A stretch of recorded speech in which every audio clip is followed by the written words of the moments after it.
کیوں کرتا ہے بھروسہ غیروں پر، جب چلنا ہی ہے تجھے اپنے پیروں پر؟ رکاوٹیں تو زندہ انسانوں کے لیے ہیں، میت کے لیے تو ہر کوئی راستہ چھوڑ دیتا ہے۔ سنا ہے حشر میں کوئی کسی کا نہیں ہوگا، مگر یہ سلسلہ تو ابھی سے عروج پر ہے۔ اللہ جانتا ہے یا وہ شخص کہ وہ آنسو کتنے تکلیف دہ ہوتے ہیں جو باہر ٹپکنے کی بجائے اندر گرتے ہیں۔ کچھ چیزیں بہت دیر بعد بھی پلٹ کر آ جاتی ہیں، خصوصاً کسی کو دیا ہوا دھوکہ اور بولا ہوا جھوٹ۔ کسی کے برا کہہ دینے سے نہ ہم برے ہو جاتے ہیں نہ اچھے، کیونکہ زبان سے ہر شخص خود کا ظرف دیکھ سکتا ہے، دوسرے کا عکس نہیں۔ زندگی بہت خوبصورت ہے اگر سب اپنی اپنی گزاریں تو۔ برے وقت میں کسی سے کوئی امید مت رکھو، کیونکہ سمجھوتے شیر کو بھی کتا بنا دیتے ہیں۔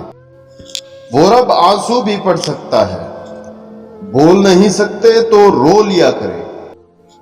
دوسروں کو دیکھنے کی بجائے آپ خود پر اتنا کام کریں کہ دوسرے آپ کو دیکھیں۔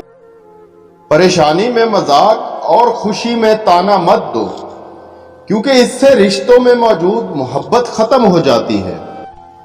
انسان مضبوط اتنا ہے کہ پہاڑوں کے بھی ٹکڑے ٹکڑے کر سکتا ہے، اور کمزور اتنا کہ لفظوں اور لہجوں سے ہی مر جاتا ہے۔ لوگوں کا بھلا ضرور کریں، لیکن ان سے یہ امید نہ رکھیں کہ ضرورت پڑنے پر وہ بھی آپ کا بھلا کریں گے۔ زیادتی اتنی ہی کرو جتنی خود پر آئے تو جھیل سکو، اور صبر اتنا ہی سمیٹو جتنا خدا کا عذاب برداشت کرنے کی طاقت رکھتے ہو، کیونکہ صبر کرنے والوں کا معاملہ اللہ رب العزت کا معاملہ بن جاتا ہے۔ زندگی میں اگر برا وقت نہ آئے تو اپنوں میں چھپے ہوئے غیر اور غیروں میں چھپے ہوئے اپنے دونوں ہی چھپے رہتے ہیں۔ تمیزدار ہونے کا سب سے بڑا نقصان یہ ہے کہ ہزاروں باتیں دل میں رہ جاتی ہیں۔ اس خاک کو ہدایت دے مولا، اس خاک میں ملنے سے پہلے راستہ ڈھونڈو گے اگر تو ہی راستہ ملے گا۔ منزلوں کی فطرت ہے، خود چل کر نہیں آتی، یوں ہی نہیں ہوتی ہاتھ کی لکیروں کے آگے انگلیاں۔ رب نے بھی قسمت سے پہلے محنت لکھی ہے۔